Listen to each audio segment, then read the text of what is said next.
Keisha Monroe scored 162 points on Family Feud Fast Money, $8,000 short of the $20,000 she needed to bury her mother. When Steve Harvey asked her if she was all right, she had gone quiet after the final buzzer, in a way that was different from disappointment, a deeper and more private kind of quiet. Keisha held the edge of her wheelchair with both hands, looked at the floor, and then looked up at Steve Harvey and said, "I drove 9 hours to be here because it was the only thing I could think of to do.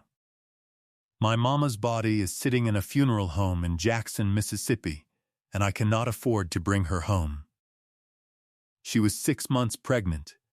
She had spinal muscular atrophy, diagnosed at age 3, and had used a wheelchair for 29 of her 32 years on Earth. She had not planned to say any of this on television. She had not planned to cry on television.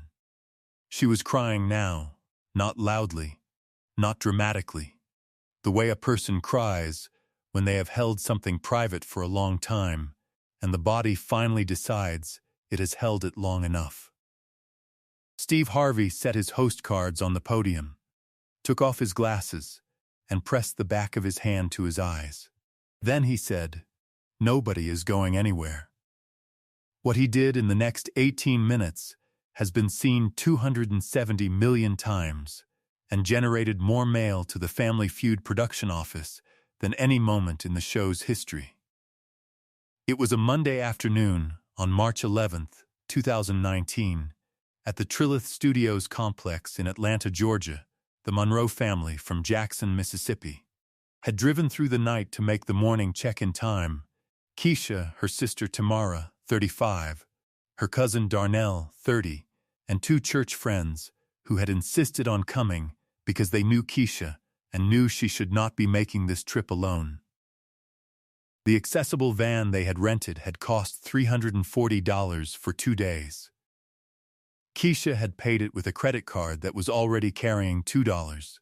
$100 in medical pays from her last 2 prenatal appointments.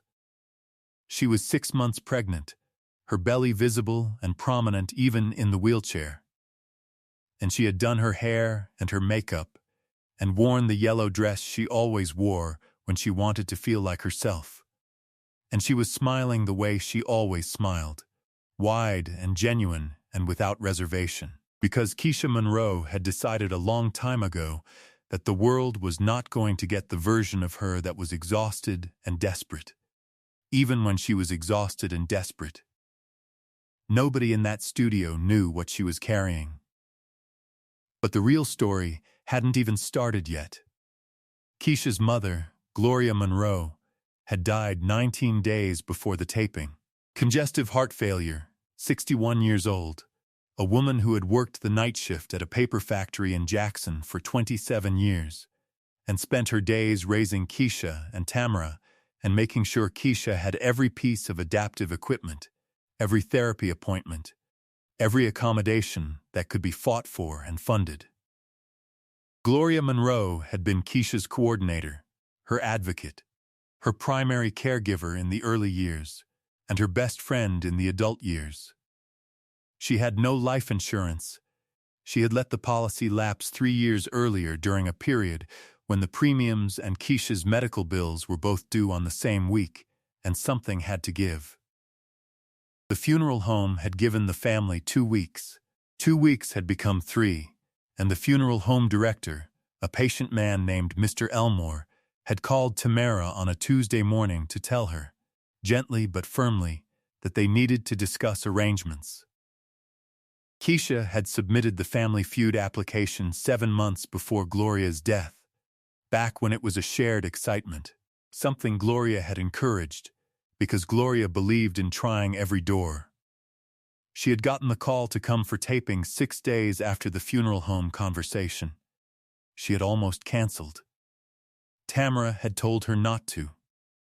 Their mother would have wanted her to go. She was right. Their mother would have wanted her to go, would have been in the passenger seat of the rental van making bad jokes for 9 hours, would have been in the bleachers right now holding a handmade sign. She was not. She was in a refrigerated drawer in Jackson, Mississippi, because her daughter couldn't afford to bring her home. The moment came the way these moments always come. Not when Keisha planned it, but when Steve Harvey asked a simple question, and something in his voice made the honest answer feel possible. He had noticed the quality of her silence after the fast money result. He had been hosting long enough to know the difference between a contestant processing a disappointment and a contestant processing something else entirely. He put down his cards. He sat on the edge of the podium. He asked Keisha, "Are you okay?" And Keisha Monroe, who had driven 9 hours in an accessible rental van with a 6-month belly and a credit card debt and a mother in a funeral home in Mississippi, looked at Steve Harvey and told him the truth. She told him about Gloria, about the night shift at the paper factory, about the policy that lapsed, about Mr. Elmore's Tuesday morning phone call. She told him about the pregnancy, that the baby was a girl, that she had already decided to name her Gloria, that she had been talking to the baby about her grandmother every night because she wanted the baby to know who Gloria Monroe was before she even arrived in the world. She told him about the 9-hour drive and the rental van and the yellow dress. She told him she had not slept more than 4 hours in 3 days. She told him all of it. Calmly, in the level, steady voice of a woman who has been the most capable person in every room she has entered for her entire adult life. Who has learned that displaying weakness, even when weakness is the most accurate description of the current situation, costs more than it returns. The only indication that this was costing her something was the way her hands gripped the edge of the wheelchair. Her knuckles were pale. The studio fell completely silent. 300 people had stopped moving. Steve Harvey took off his glasses. He pressed the back of his hand to his eyes.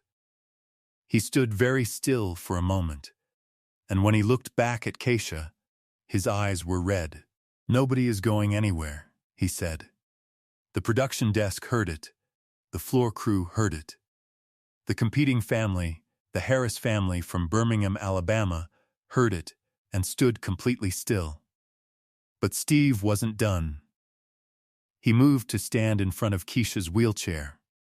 He crouched, the way he crouched when he wanted to meet someone at their level.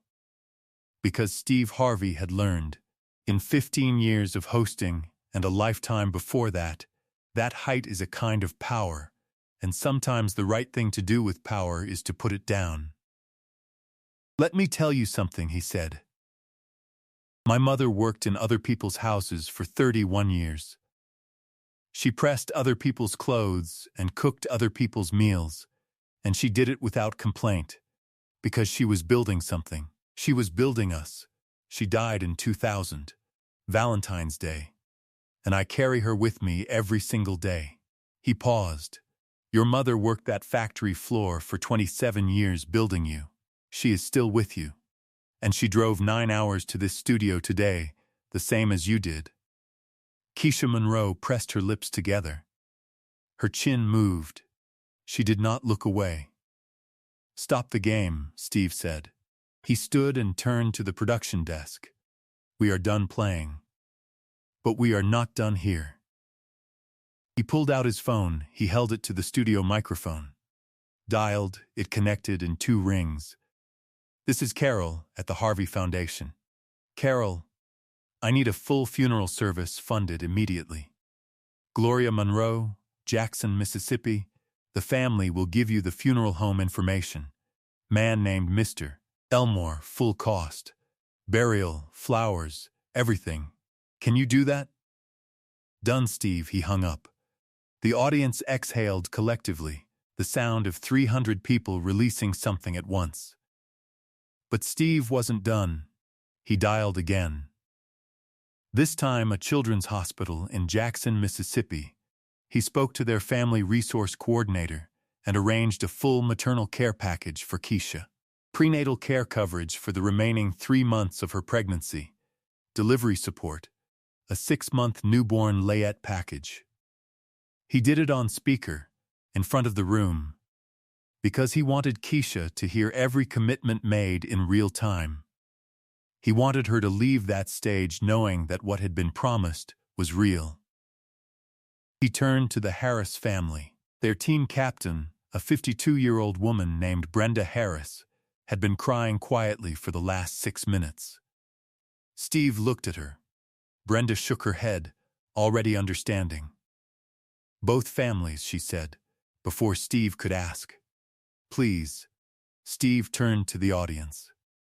"Both families go home with the full $20,000 today, because this woman drove 9 hours in a rental van at 6 months pregnant for her family.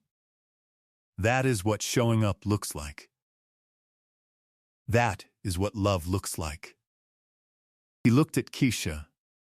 "Your daughter is going to have a grandmother named Gloria and a mother named Keisha, and that little girl is going to be the luckiest person in every room she walks into." Keisha Monroe put both hands over her face. Her sister Tamara was beside her in 3 steps, arms around her shoulders, and the two sisters held each other in the middle of the Family Feud stage while the crew behind the curtain stopped pretending to work, and the audience of 300 people sat with them in the kind of silence that is not empty, but full of something that does not need a name. The episode aired May 28, 2019. Within 36 hours, 78 million views. Within 3 months, 270 million. The clip was the most shared video across every platform during the week it aired. The hashtag 9HoursForGloria trended in 34 countries. It was referenced in 2 congressional speeches on disability and maternal health care access. The producer of the episode won an Emmy. He dedicated it, in his acceptance speech, to Gloria Monroe. Gloria Monroe was buried on March 22, 2019. Mr. Elmore at the Jackson Funeral Home later told a reporter that the Harvey Foundation payment arrived within 24 hours of the taping. The fastest turnaround he had seen in 22 years of working with families in financial crisis. Gloria Monroe's service was attended by 140 people. The paper factory, where she had worked for 27 years, sent a floral arrangement. Keisha spoke at the funeral. She said, "My mama always said, show up. Whatever door is in front of you, show up and knock on it. She drove 9 hours with me to knock on a door last week, and it opened." On June 3, 2019, at 6:47 in the morning at a hospital in Jackson, Mississippi, Keisha Monroe gave birth to a daughter, 6 pounds, 4 ounces. She named her Gloria Keisha Monroe. She placed her, 2 days later, in a crib that had been delivered from a children's hospital layette program the week before. The crib had a small card attached that read, in typed text, from the Harvey Foundation. "Welcome, baby girl." 3 months after the taping, Keisha Monroe appeared in a Harvey Foundation public service announcement about disability and maternal health care access. She was asked what she wanted people to take away from her story. She thought about it for a long moment, then said that you don't have to be okay to show up. You just have to show up. Today, the Gloria Monroe Maternal Support Fund, established in the month following the taping's airing, has provided prenatal and newborn care packages to 880 mothers in Mississippi, Alabama, and Louisiana, with priority given to mothers with disabilities and mothers who have recently lost a primary caregiver. The program is administered through a network of community health centers and requires no application fee. Baby Gloria Monroe is growing up. She has her grandmother's name and her mother's eyes. She does not yet know the story of the 9-hour drive, the yellow dress, the rental van, the fast money round that came up short. One day her mother will tell her, and when she does, she will tell her that a man she had never met stopped a game show to make a phone call, and that the phone call brought her grandmother home.